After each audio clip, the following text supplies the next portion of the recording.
আমাদেৰ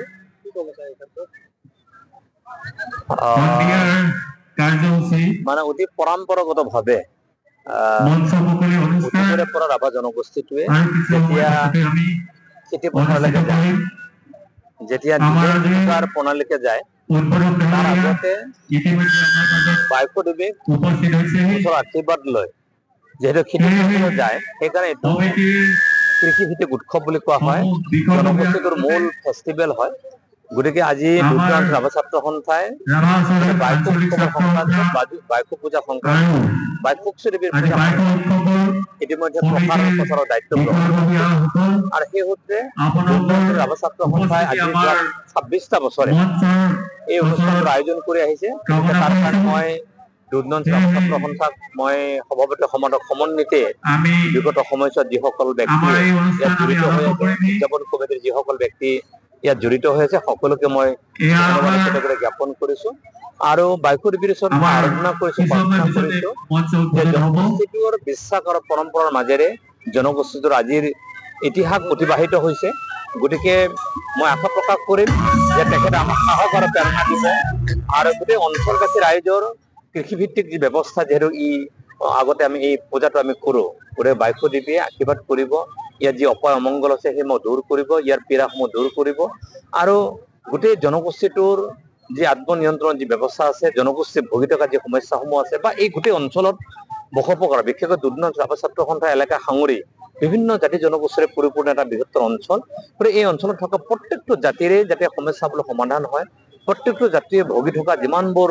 অমীমাংসিত সমস্যা আছে, সেই সমস্যা সমাধান কৰাৰ ক্ষেত্ৰত মই আশা প্ৰকাশ কৰিম বাইকদেৱীয়ে সাহস আৰু প্ৰেৰণা দিব, শক্তি দিব। আৰু সেই আৰু সাহস আৰু শক্তি প্ৰেৰণাই মই ভাবো সৰ্বংগ সুন্দৰ হ'ব। গতিকে এই চেগতে মই আজিৰ এই মঞ্চৰ পৰা, এই স্থলীৰ পৰাই মই সমগ্ৰ অসমবাসী ৰাভা জনগোষ্ঠীটোৰ যি বাইকো উৎসৱ আৰু পূজা সম্পৰ্কে বহুত বহুত শুভেচ্ছা আৰু শুভকামনা মই জ্ঞাপন কৰিছো। আৰু যি যি অঞ্চলত এই অনুষ্ঠানটো উদযাপিত হৈছে, সকলোৱে ভালদৰে পালন কৰক। আৰু আজি বাইকো দুৰ্গান্ত ৰাভা ছাত্ৰ সন্থাই যি বাইকো উদযাপন কৰি আছে, যি অহাকালিলৈকে প্ৰগ্ৰেম আছে, সকলোৱে সুন্দৰভাৱে অংশগ্ৰহণ কৰক। সকলোৱে নিজৰ অনুষ্ঠান হিচাপে তেখেতসকলে অংশগ্ৰহণ কৰক, উপভোগ কৰক বাকী অনুষ্ঠানসমূহ। তাৰ কাৰণে মই সকলোকে কামনা কৰিছো। কাৰণ বিশ্বাসে যিহেতু ভগৱান,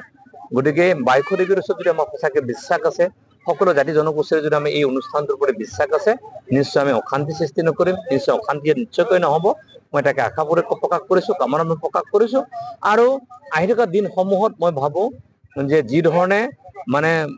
অতীজৰে পৰা যি ধৰণে বাইক পূজা অৰ্চনা আমাৰ চলি আহিছিল, সেই তাৰ এটা ৰূপ আজি আমি বাইকদাম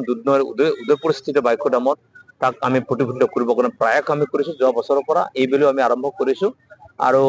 আমি চেন্ট্ৰেলি তাত আহি থকা দিনসমূহত যে পৰম্পৰাগতভাৱে অতীতত যি ধৰণে আমাৰ বীৰ দদানে যি ধৰণে প্ৰথম এই পূজাৰ উদযাপিত কৰিছিল, সেই পৰ্যায়লৈকে যাতে নিব পৰা যায়, তেনে এক চিন্তা, তেনে এক দৃষ্টিভংগী আমি আহি থকা দিনসমূহত আমি ৰাখিম। মই তাকে আশা প্ৰকাশ কৰিছো। আৰু পুনৰবাৰ সকলোকে বহুত বহুত শুভেচ্ছা জ্ঞাপন কৰিছো। আৰু দুৰ্গান্ত ৰাভা ছাত্ৰ সন্থাই আজি যি অনুষ্ঠানটো আয়োজন কৰিছে, ইয়াৰ লগত যি উদযাপন কৰি 26 সংখ্যক বাইক উদযাপন সমিতি আছে, তাৰ কাৰ্যকৰী সভাপতিদ্বয়, সাধাৰণ সম্পাদক প্ৰমুখে সকলোকে আৰু আপোনালোকৰ যোগেদি মই সকলোকে বহুত বহুত শুভেচ্ছা জ্ঞাপন কৰিলো। আৰু যিসকল ব্যক্তিয়ে অনুষ্ঠানটো সম্পূৰ্ণভাৱে চলোৱাত সহায় সহযোগিতা আগবঢ়াইছে, কায়িকভাৱে, মানসিকভাৱে, আৰ্থিকভাৱে, বা তেখেতসকলে যি ধৰণৰ মনৰ পৰা যি তেখেতসকলে সহায় সহযোগ কৰিছে, মই এই চেগতে তেখেতসকলক মই বহুত বহুত ধন্যবাদ জ্ঞাপন কৰিছো। আৰু পুনৰবাৰ বাইকদেৱীৰ ওচৰত মই আৰাধনা জনাইছো, প্ৰাৰ্থনা জনাইছো যে কিবা যদি দুখ ক্ৰুটি হয় সেইবোৰ মাৰ্জনা কৰি গোটেই অঞ্চলটো সাহস প্ৰেৰণাৰে সদায় উদ্ভাসিত হৈ থকাৰ এক নতুন পৰিৱেশৰ সৃষ্টিৰ সূচনা তেখেতে কৰক।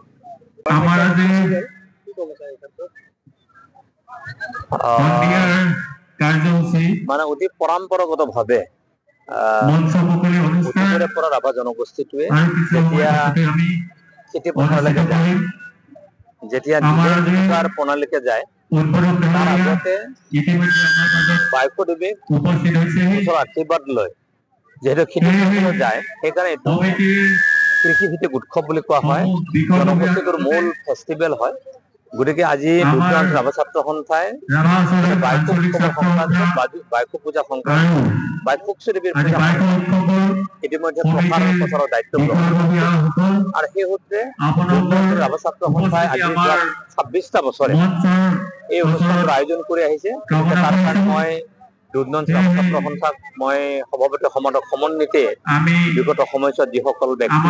ইয়াত জড়িত হৈ আছে উদযাপন কমিটিৰ যিসকল ব্যক্তি ইয়াত জড়িত হৈ আছে সকলোকে মই ধন্যবাদ জ্ঞাপন কৰিছো আৰু বাইকু দেৱীৰ ওচৰত মই আৰাধনা কৰিছো প্ৰাৰ্থনা কৰিছো যে জনগোষ্ঠীটোৰ বিশ্বাস আৰু পৰম্পৰাৰ মাজেৰে জনগোষ্ঠীটোৰ আজিৰ ইতিহাস অতিবাহিত হৈছে গতিকে মই আশা প্ৰকাশ কৰিম যে তেখেতে আমাক সাহস আৰু প্ৰেৰণা দিব আৰু গোটেই অঞ্চলবাসী ৰাইজৰ কৃষিভিত্তিক যি ব্যৱস্থা যিহেতু আগতে আমি এই পূজাটো আমি কৰো গোটেই বাইকু দেৱীয়ে আশীৰ্বাদ কৰিব ইয়াত যি অপায় অমংগল আছে সেইসমূহ দূৰ কৰিব ইয়াৰ পীড়াসমূহ দূৰ কৰিব আৰু গোটেই জনগোষ্ঠীটোৰ যি আত্মনিয়ন্ত্ৰণ যি ব্যৱস্থা আছে জনগোষ্ঠী ভুগি থকা যি সমস্যাসমূহ আছে বা এই গোটেই অঞ্চলত বসবাস কৰা বিশেষকৈ দুধনৈ ছাত্ৰ সন্থা এলেকা সাঙুৰি বিভিন্ন জাতি জনগোষ্ঠীৰে পৰিপূৰ্ণ এটা বৃহত্তৰ অঞ্চল গতিকে এই অঞ্চলত থকা প্ৰত্যেকটো জাতিৰে যাতে সমস্যাবোৰ সমাধান হয় প্ৰত্যেকটো জাতিয়ে ভুগি থকা যিমানবোৰ অমীমাংসিত সমস্যা আছে সেই সমস্যা সমাধান কৰাৰ ক্ষেত্ৰত মই আশা প্ৰকাশ কৰিম বাইকু দেৱীয়ে সাহস আৰু প্ৰেৰণা দিব শক্তি দিব আৰু সেই আৰু সাহস আৰু শক্তি প্ৰেৰণাই মই ভাবো সৰ্বঙ্গ সুন্দৰ হ'ব গতিকে এই চেগতে মই আজিৰ এই মঞ্চৰ পৰা এই স্থলীৰ পৰাই মই সমগ্ৰ অসমবাসী ৰাভা জনগোষ্ঠীটোৰ যি বাইকু উৎসৱ আৰু পূজা সম্পৰ্কে বহুত বহুত শুভেচ্ছা আৰু শুভকামনা মই জ্ঞাপন কৰিছো আৰু যি অঞ্চলত এই অনুষ্ঠানটো উদযাপিত হৈছে সকলোৱে ভালদৰে পালন কৰক আৰু আজি বাইকু দুধনৈ ৰাভা ছাত্ৰ সন্থাৰ যি বাইকু উদযাপন কৰি আছে যি অহাকালিলৈকে প্ৰগ্ৰেম আছে সকলোৱে সুন্দৰভাৱে অংশগ্ৰহণ কৰক সকলোৱে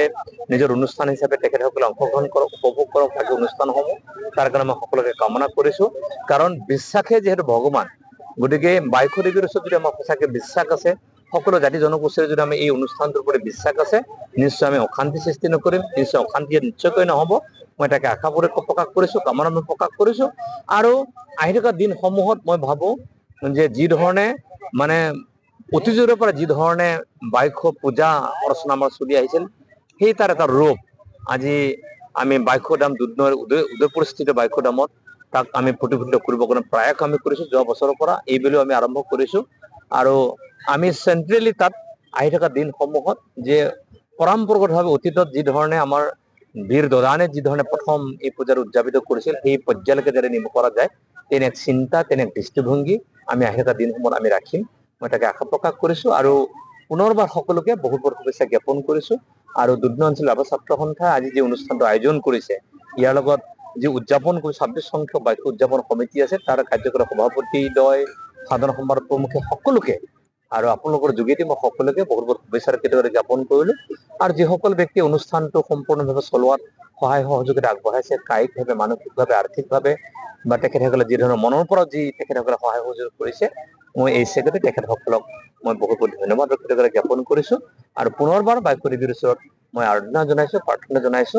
যে কিবা যদি দুখ ক্ৰুটি হয় সেইবোৰ মাৰ্জনা কৰি গোটেই অঞ্চলটো সাহস প্ৰেৰণাৰে সদায় উদ্ভাসিত হৈ থকাৰ এক নতুন পৰিৱেশৰ সৃষ্টিৰ সূচনা তেখেতে কৰক যিকোনো খবৰৰ বাবে যোগাযোগ কৰক 7099017330 লগতে 7099017110 নম্বৰত